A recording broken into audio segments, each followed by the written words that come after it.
kamekaniko, pati gitna niya, parang original. Alright. Diba?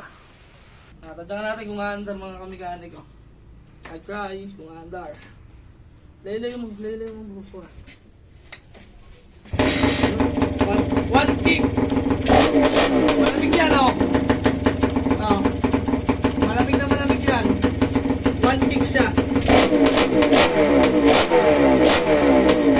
Ganda.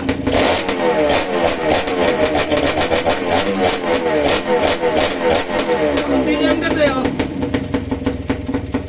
Medyo may konting ingay siya kasi yung pag-housing niya wala tayong makakitang maganda. Pinantang ko lang sa kanya yung pinyon.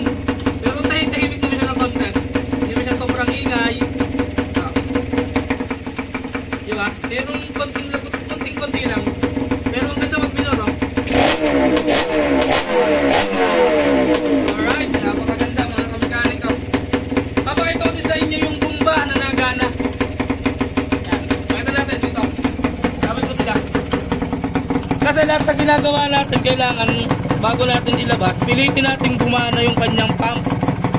Kasi para tumibay lalo yung kanyang buhay ng engine. I-flash mo kaya para makita nila. Yan, kailangan mahigit eh. Yan oh. Nababasa na oh. Yan, nakikita nila. Kita ba nila lang natulo? Focus mo nga. Ikita natin ang kanta.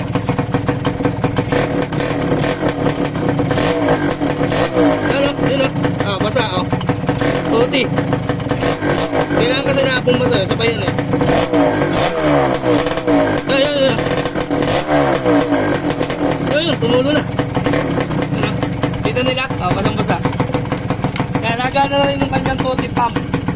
Siyempre para tumagal yung kanyang engine, kailangan natin magpagana.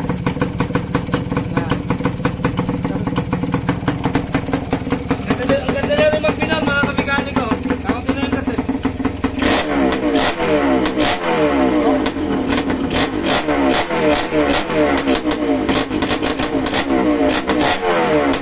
Ayos na. Ngayon mga kamekaniko, bubuhin ko lang para mas makita nyo yung ganda ng engine. Lalagyan natin yung cover tape at saka sa clutch.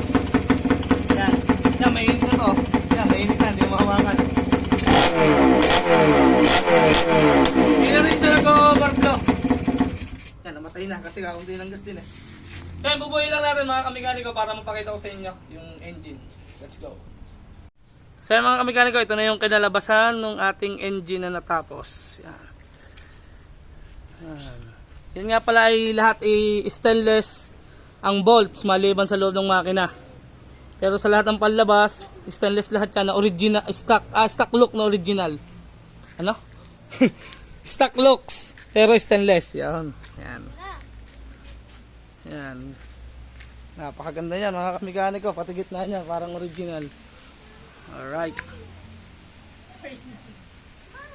Diba?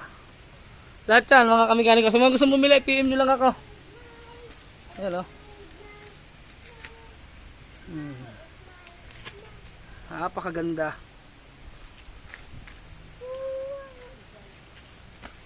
Alright. Diba? Napakaganda mga kamekaniko. Tapos yung mga goma nyan, binili na rin natin. So yan ayos na siya. Nakabit lang natin ito bukas doon sa kanyang chassis. At hanggang ilalim niya mga kamekaniko maganda. Makinis siya hanggang ilalim. Medyo madilim lang. Tapos yung mga goma dito, kinumpleto rin natin. Yan, kinumpleto rin natin yung mga gomang yan. So mga gusto mong bumili yan, lahat stainless yan. Stainless na stock looks. Alright, napakaganda. Diba? Naandar na rin yan. Kita nyo naman kanina.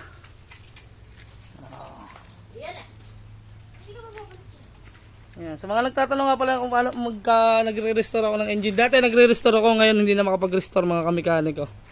Bihirang-bihira na kasi napakarami natin nire-restore. Kaya yun, para doon na lang sa mga nagpapa-restore yung ating ginagawa. Yan. Alright.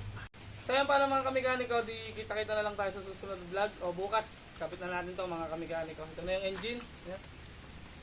Dalawang araw din natin bago na buo. Oh, bago gumay na. Dalawang araw din natin bago na buo mga kamikaniko. At yun, kita nyo yung kalalabasan, sulit naman. Kahit matagal. Diba? So yan, hanggang dito na lang yung ating vlog. Peace out.